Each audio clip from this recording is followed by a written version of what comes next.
በስመ አብ ወወልድ ወመንፈስ ቅዱስ አሐዱ አምላክ አሜን።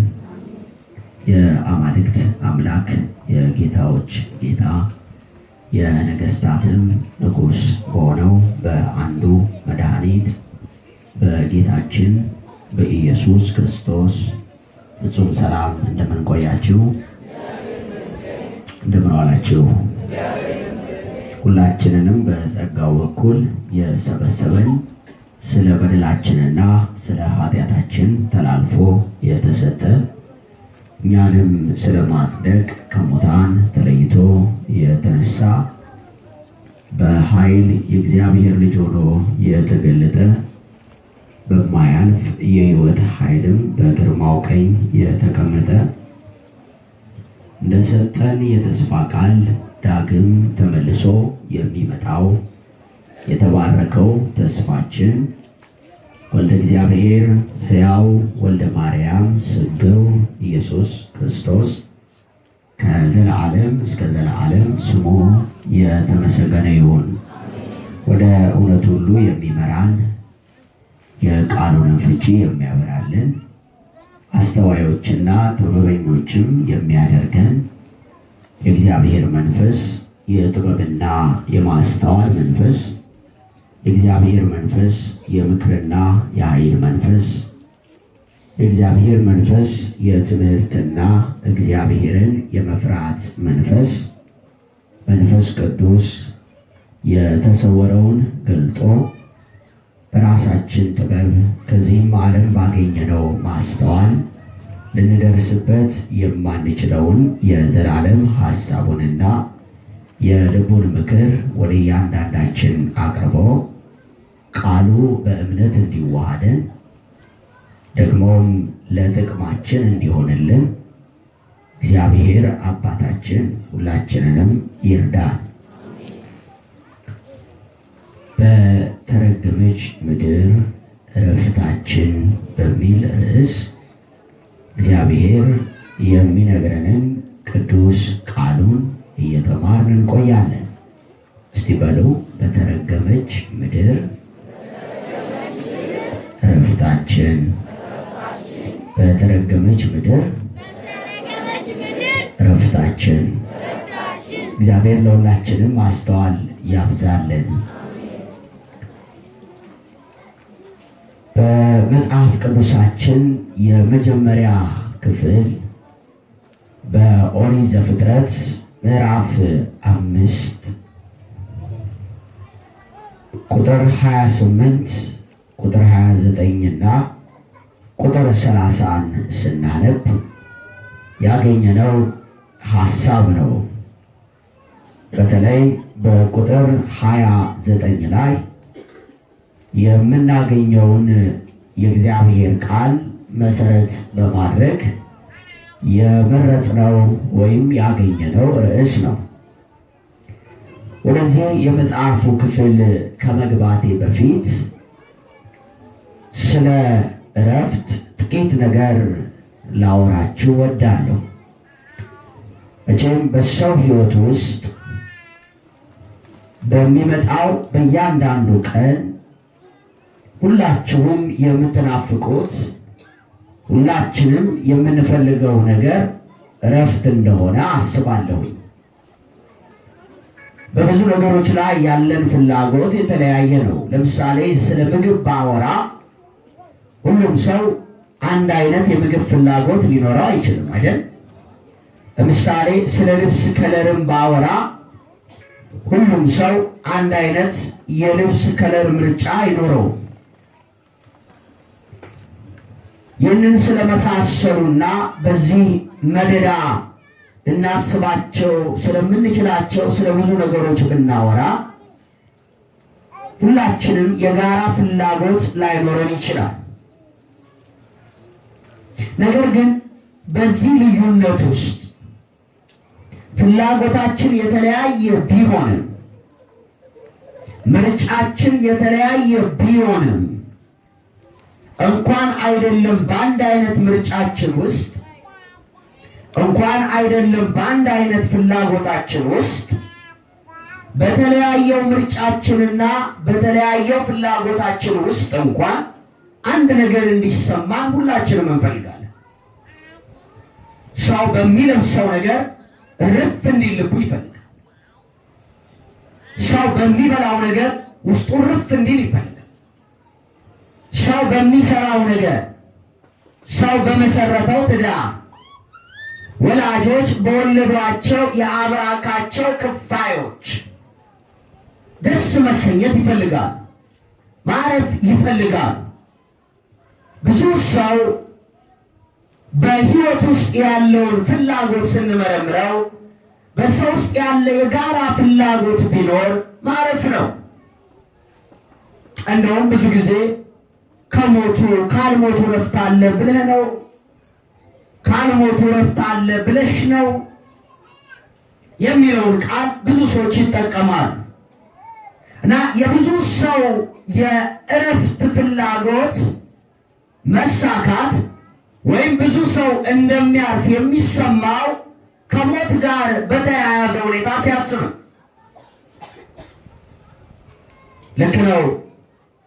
ሰው በስጋው መሞቱን ተከትሎ ሰው በዚህ ዓለም ያለውን ቆይታ ማጠናቀቁን ተከትሎ ከዚህ ዓለም ጉዳዮች ነፃ ይወጣል፣ አይጠየቅም።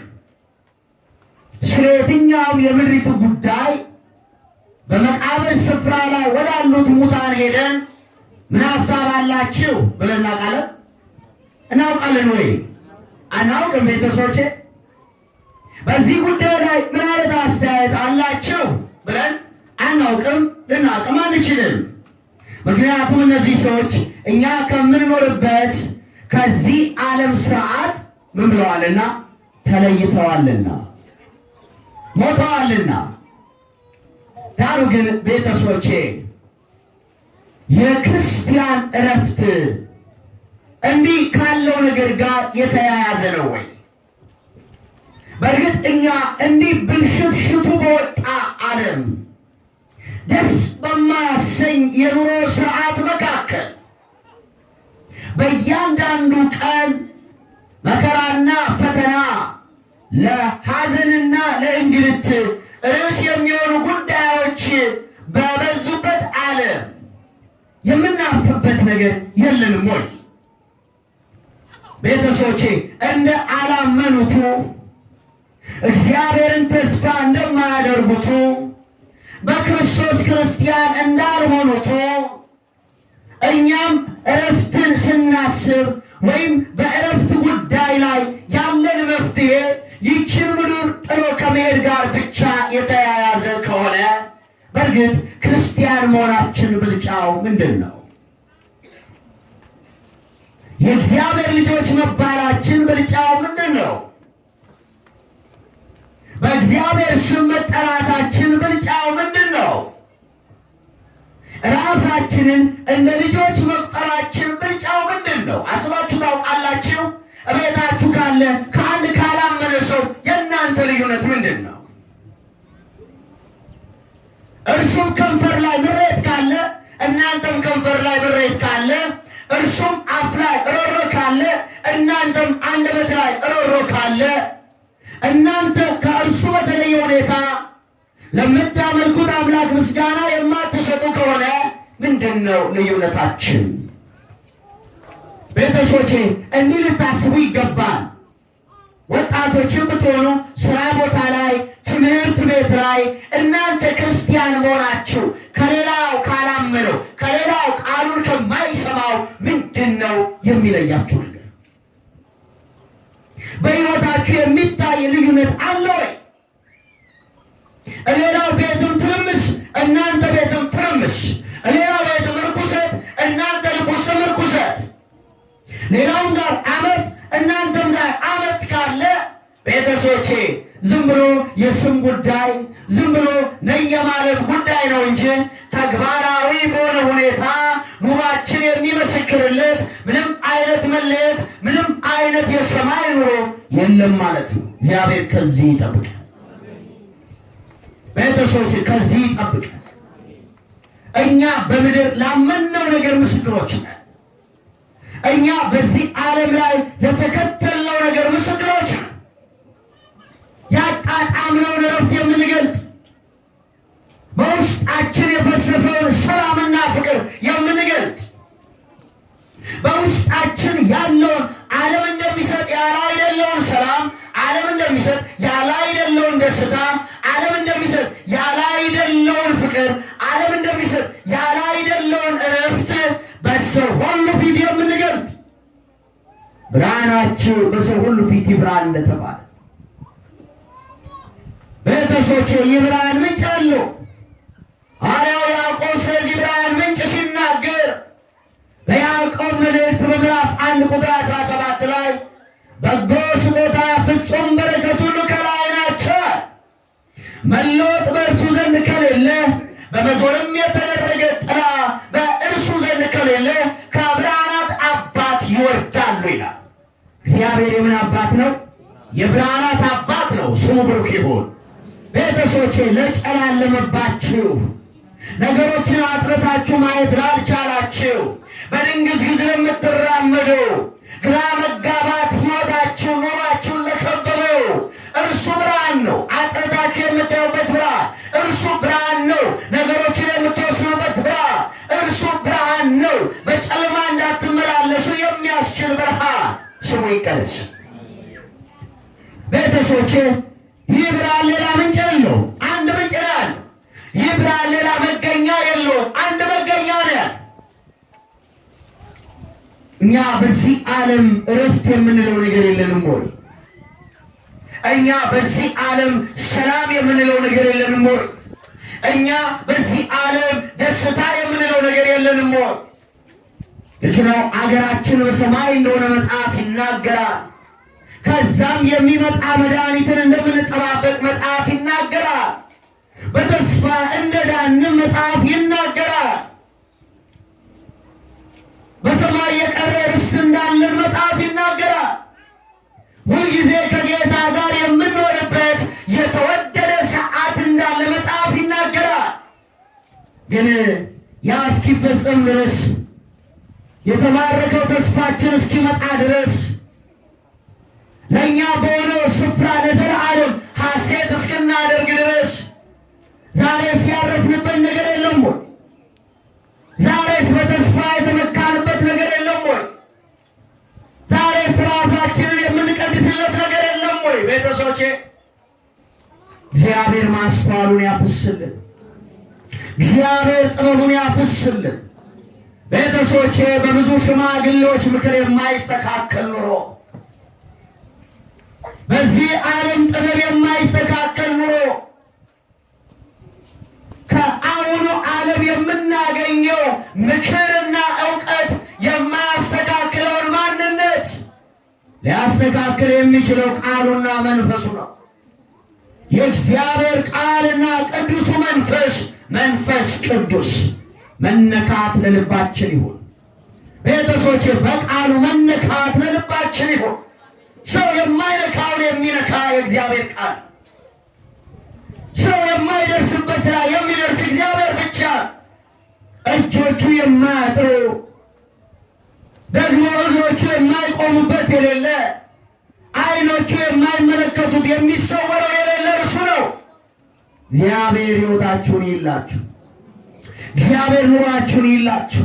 እግዚአብሔር ውስጣችሁን ይላችሁ። ቤተሰቦቼ የምናርፍበት ይላል መጽሐፍ እንደሚናገር በተረገመችቱ ምድር፣ ዓመፅ በነገሰባት ምድር፣ እርኩሰት ባለባት ምድር፣ በነውራቸው የሚያጌጡ ሰዎች ባሉባት ምድር፣ ልዩነት፣ መፋታት፣ መገፋፋት፣ መገዳደል እንዲህ ያለ ዓመፃ በነገሰባት ዓለም ለእኛ ግን ረፍት አለን። እግዚአብሔር የተመሰገነ ይሁን። ቤተሰቦቼ ማንም የማይነጥቀን፣ ማንም የማይታገለው፣ ማንም የማይገፋው፣ ማንም የማይጥሰው እግዚአብሔር ዋስትና የሆነለት ረፍት መክራችኋለሁ በክርስቶስ ፍቅር ሆኜ። ቤተሰቦቼ በእግዚአብሔር ፍቅር መክራችኋለሁ።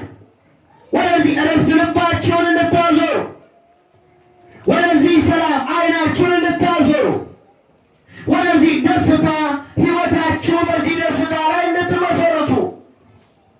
የእግዚአብሔር መንፈስ ቅዱስ ሁላችንንም ይርዳን። ወደ ተነሳንበት የመጽሐፍ ቅዱስ ክፍል ስንመጣ ኦሪት ዘፍጥረት ምዕራፍ 5 የአዳም የትውልዱ መጽሐፍ ይህ ነው በማለት ይጀምራል። ምዕራፍ የአዳም የምኑ መጽሐፍ? እስቲ በሉ። የአዳም የትውልዱ ምን መጽሐፍ? የአዳም የትውልዱ መጽሐፍ። እንግዲህ ትውልድ መቁጠር ለብዙዎቻችን አዲስ ነገር አይደለም። አባቴ፣ አያቴ፣ ቅድመ አያቴ እነዚህ እያልን እንናገራለን። በተለይ ትውልድ ቆጠራ ላይ አንታማም። ዘር ቆጠራ ላይ አንታማም። እግዚአብሔር ግን ይህን ጉዳይ በሚያይበት አይኖቻችን እንዲያው የእግዚአብሔር ጸጋ ይርዳ።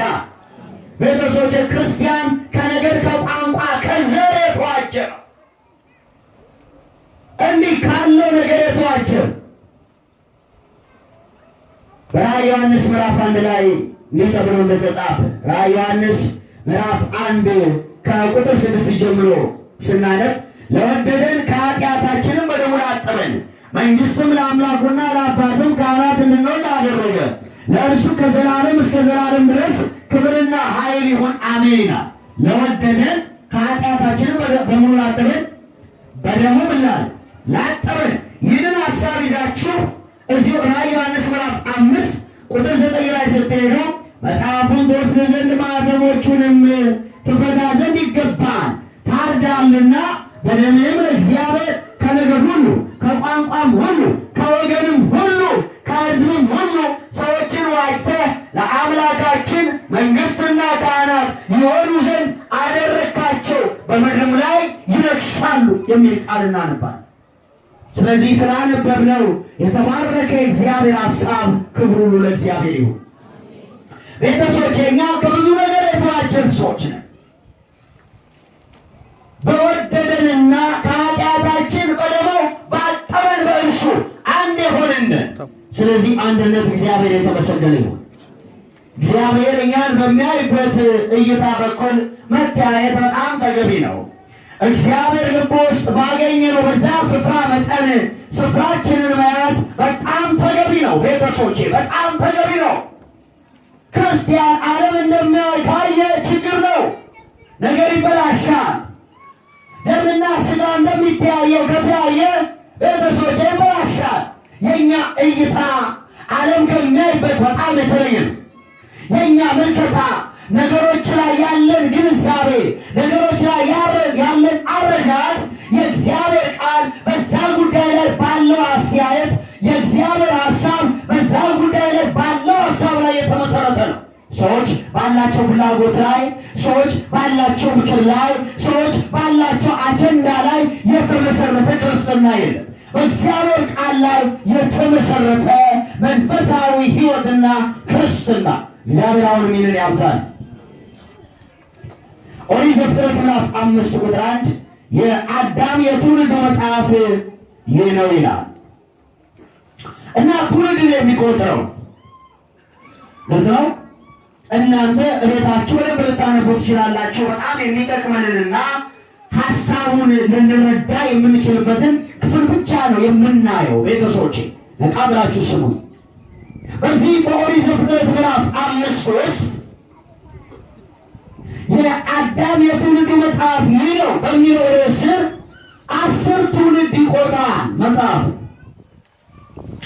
እገሌ እገሌን ወለደ እያለ ይቀጥላል። እገሌ እገሌን ወለደ እያለ ይቀጥላል። አሁንም እገሌ እገሌን ወለደ እያለ ይቀጥላል። ይህንን የሚያነብ ሰው ምንድነው መጽሐፍ ቅዱስ የሚናገረው ብሎ ትንሽ ግራ ሊገባ ይችላል። ነገር ግን በእግዚአብሔር ሐሳብ ውስጥ ያለውን ትልቅ ምክር ሊተላለፍ የተፈለገውን እውነተኛ የሆነውን የእግዚአብሔርን ሐሳብ ሊረዳ ለሚፈልግና ለሚጠማ ልብ ግን እጅግ የሚያሳርፍ ትምህርት በዚህ መጽሐፍ ውስጥ እናገኛለን። የአዳም የትውልዱ መጽሐፍ ነው የሚለው። ታዲያ ይህንን ትውልድ እየቆጠረ ይመጣና እኛ የተነሳንበትን ክፍል የምናገኝበት ቁጥር ላይ ስንደርስ ኦሪት ዘፍጥረት ምዕራፍ 5 ቁጥር 28 ላይ ላሜህም 182 ዓመት ኖረ፣ ልጅንም ወለደ ይላል። ላሜህ። አሁን የሌሎቹን ስም እንተውና እዚህ ጋር ያለውን ስም ብቻ እናንሳ። ላሜህ ምን ወለደ? ልጅን ወለደ። ላሜህ የወለደው ልጅ ማን ነው? ቀጥለን እናገር። ላሜህ ልጅ ወለደ ይልናል። ላሜህ ልጅ እንደወለደ ለልጁ ስም ያወጣል። ስሙን ምን ይለዋል መሰላችሁ? ቁጥር 29 ላይ ስሙንም እግዚአብሔር በረገማት ምድር ከተግባራችንና ከእጅ ስራችን ይህ ያሳርፈናል ሲል ኖ ብሎ ጠራው ይላል። ማን ብሎ ጠራው? ላሜህ ለልጁ ስም አወጣ። ቤተሰቦቼ ብዙዎቻችሁ ለልጆቻችሁ ስም እንደምታወጡት መቼም ስም ስታወጡ ምን ያህሎቻችሁ እንደምትጠነቀቁ ለልጆቻችሁ አላውቅም፣ ግን ይባላል ቻይና ውስጥ ልጁ ሲወለድ ማንኪያ ኪው ካለ የልጁ ስም ኪው ነው ይባላል። የሰማሁትን ነው። ቻይና ውስጥ የሆነ ነገር ልጁ ሲወለድ ሿ ካለ የልጁ ስም ሿ ይሆናል። እንግዲህ እዛ ለልጆቻቸው የስም ትርጉም ምን ያህል እንደሚጨነቁ አላውቅም። ቤተሰቦቼ ቻይና ሄድኩ፣ ወደፊት ይሄድ ይሆናል እና አትቀሩ ማለት ያድርገው እያላችሁ ያላችሁት ና ያድርግብህ፣ አይዟችሁ አይኔ እንዳለ ነው የሚሆነው። እንዲህ ጥሩጣል። ለማንኛውም እንደዛ ሲባል እሰማለሁ። ግን ቤተሰቦቼ እዚህ ጉባኤ ላይ ወላጆች አላችሁ፣ ደግሞ ወጣቶች አላችሁ። ነገ ደግሞ እናንተ ትዳር ትመሰርታላችሁ፣ ልጆች ይኖራችኋል፣ እግዚአብሔር በፍሬ ይባርካችኋል። ግን ምን ያህሎቻችን ለልጆቻችን ስም የምንጨነቅ? ለልጆቻችን ስም ትርጉም ምን ያህሎቻችን ትኩረት እንሰጣል?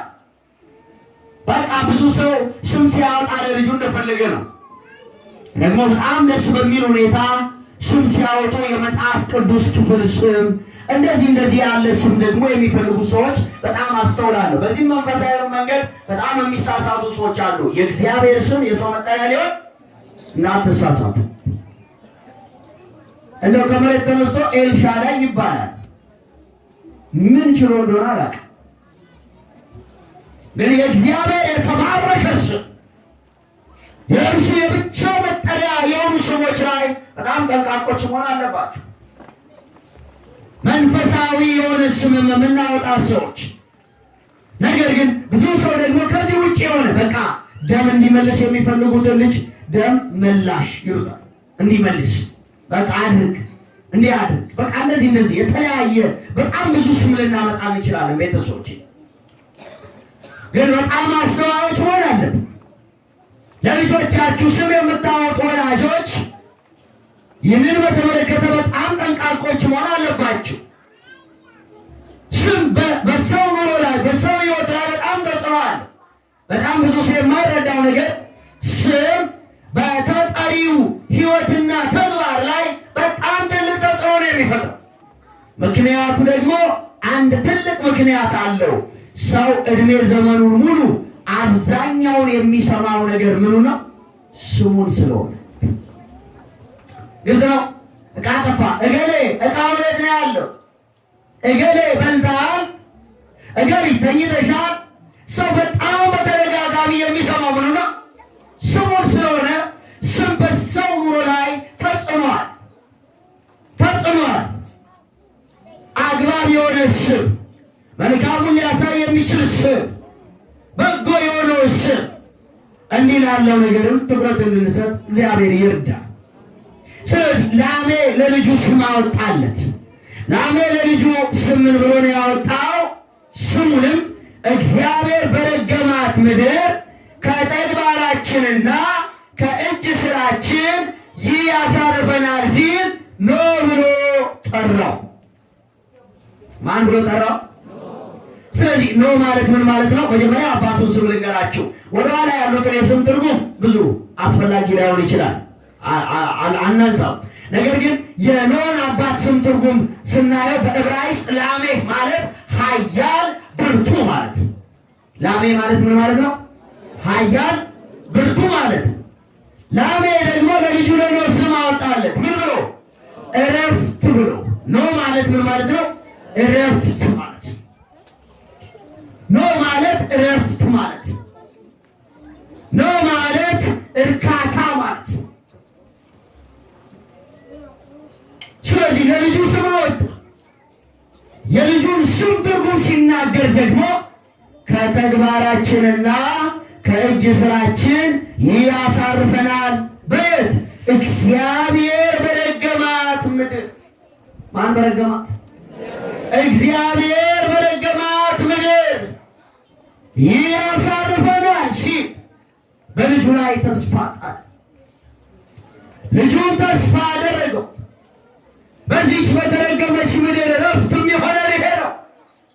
በተረገመች ምድር እርካታ የሚሆነን ይሄ ነው። ሰላም የሚሆነን ይህ ነው ሲል ለልጁ ኖህ ብሎ ስም አወጣለት። ቤተሰቦቼ ላሜ ለምንድን ነው እንደዚህ ያለው? ለምንድን ነው ለልጁ እንዲህ ያለ ስም ሊያወጣ የቻለው? ላሜ ከምን ተነስቶ ነው እግዚአብሔር በረገማት ምድር ይህ እረፍታችን ነው ሲል ለልጁ እንዲህ ያለ ስም ትርጉም የሰጠው? ከምን የተነሳ? ወደኋላ መለስ ብላችሁ ምድሪቱ የተረገመችበትን የመጽሐፍ ቅዱስ ክፍል እናነባለን። ከቃሉ ጋር ናችሁ? እግዚአብሔር ለሁላችንም ማስተዋል ያብዛ። ኦሪት ዘፍጥረት ምዕራፍ 3 ቁጥር 17 ላይ ስትሄዱ አዳምንም አለው ይላል። ማን ነው ባዩ? እግዚአብሔር አዳምን አለው ካለ በኋላ የሚስትን ቃል ሰምተሃልና ከእርሱ እንዳትበላ ካዘዝኩ ዛፍም በልተሃልና ምድር ከአንተ የተነሳ የተረገመች ትሁን። ምድር ከማን የተነሳ? ከማን የተነሳ? ቤተሰቦቼ ከእናንተ የተነሳ መንገዱ ሰላም እያገኘው፣ ከእናንተ ጸሎት የተነሳ ሰው እያረፈ ነው። ከእናንተ መንፈሳዊነት የተነሳ ሰው ወደ እግዚአብሔር ቃል ፊቱን እያዞረ ነው። ሰው ወደ እግዚአብሔር ጉባኤ እየመጣ ይሆን? ከእናንተ የተነሳ። የመጀመሪያው ሰው አዳም እንዴት ያለ ውድቀት ውስጥ እንደገባ አስቡ ቤተሰቦች። ከአንተ የተነሳ ምድር የተረገመች ትሁን። ከእኛ የተነሳ ሰው አያልቅስ ቤተሰቦች። ከእኛ የተነሳ የሰው ኑሮ አይበላሽ። እግዚአብሔር ይርዳችሁ፣ በእውነት ይርዳችሁ። ለሰው የያዘን ርዕስ እንዳትሆኑ እግዚአብሔር ይርዳችሁ። ለትዳር መፍረስ ምክንያት እንዳትሆኑ፣ ለልጆች መበተን ምክንያት እንዳትሆኑ፣ ለሰው ሰላም ማጣት ምክንያት እንዳትሆኑ፣ ለሰው ታሪክ፣ ለሰው መልካም ኑሮ፣ ለሰው የልብ ስብራት ምክንያት እንዳትሆኑ እግዚአብሔር ይርዳችሁ። ከአንተ የተነሳ ምድር የተረገመች ትሁን። በጣም ነው የሚገርመው። ከአዳም የተነሳ ያለው ችግር የአዳም ልጅ ጋር ብቻ አልቆመም፣ ወደ ልጁ አልፏል። ከአዳም የተነሳ የመጣው ችግር ቤተሰቦቼ 3-4 ትውልድ ላይ አይደለም እያለፈ ሄዷል። አንድ የመጽሐፍ ቅዱስ ክፍል እንኳን ብናነብ በነቢዩ በዳዊት ዘመን በመዝሙር 50 ላይ ልብ በሉ፣ ከአዳም እስከ ነቢዩ እስከ ዳዊት ዘመን ድረስ በጣም ረዥም ዘመን። ግን የአዳም ውድቀትን ተከትሎ በነቢዩ በዳዊት ዘመን በመዝሙር 50 ቁጥር 5 ላይ ነቢዩ እንደዚህ ይላል። በጣም በሚያሳዝን ሁኔታ ቤተሰቦቼ፣ በጣም በተሰበረ ልብ፣ በጣም በተጸጸተ ማንነት፣ ባፈረና በተሸማቀቀ ማንነት ውስጥ ሆኖ ነቢዩ በመዝሙር 50 ቁጥር 5 ላይ እነሆ በአመፃ ተጸነሱ እናቴም በኃጢአት ወለደችኝ ይላል።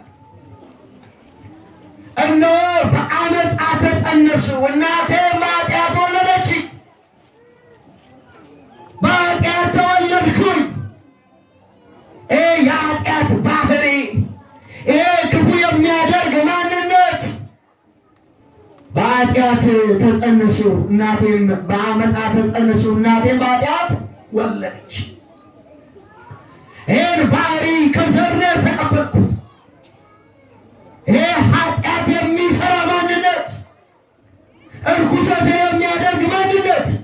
ቤተሰቦቼ የምናደርገው ነገር ሊለያይ ይችላል እንጂ የኃጢአት ባህሪን በተመለከተ በሁላችንም ውስጥ ምንድነው ተመሳሳይ። የአንዳንዱ ኃጢአት ሰው በመግደል ይገለጣል። የአንዳንዱ ኃጢአት በመዋሸት ይገለጣል። የአንዳንዱ ነውር ሌላውን በመቀማት ይገለጣል። ልክ እንደዚህ የሚገለጥበት አቅጣጫ ልዩ ልዩ ቢሆንም ኃጢአቱ የሚመነጭበት ባህሪ ግን ስንት ነው? ድርጊቱ የሚመነጭበት ባህሪ ግን ስንት ነው? አንድ አይነት ነው። ቤተሰቦቼ የኃጢአት ባህሪ አዳም ከአንተ የተነሳ ምድር የተረገመች። እስቲ 30 ሰከንድ ልስጣችሁ ቤተሰቦቼ፣ እስቲ 30 ሰከንድ ብቻ ልስጣችሁ። ሁላችሁም ወደ አይምሯችሁ ተመለሱና ከናንተ የተነሳ ስለተበላሹ ነገሮች አስቡ። ከናንተ የተነሳ ስላዘኑ ሰዎች አስቡ። ከናንተ የተነሳ በውድቀት ስላሉ ሰዎች አስቡ። ከናንተ የተነሳ ስለፈረሰ ትዳር፣ ከናንተ የተነሳ ስለተሰበረ ትዳር፣ ስለተሰበረ ልብ፣ ዛሬም ድረስ ስለሚያነቡ አይኖች ሲያስቡ እግዚአብሔር ምሕረት ያድርግልን። ቤተሰቦች እግዚአብሔር ይቅርታ ያድርግልን። የእግዚአብሔር ምሕረት በጉባኤው ላይ ይፍሰስ። የእግዚአብሔር ሰላም በአይምሯችሁ ይፍሰስ። ቤተሰቦች ሕሊናን ከሞተ ሥራ የሚያነጻው በዘላለም መንፈስ ራሱን መስዋዕት አድርጎ ያቀረበው የእግዚአብሔር ልጅ የመድኃኒታችን የኢየሱስ ክርስቶስ ደም ሕሊናችሁን ይጠበላችሁ። ቤተሰቦቼ ከኛ የተነሳ ብዙ ነገር ተበላሽቷል። አሁን እንለውጠው እስቲ። አሁን እስቲ በዚህ አካባቢ ያላችሁ በምዕራብ አባያ ያላችሁ፣ አባያ ነው አባያ ነበር አባያ ልክ ነው አይደል? መልካም።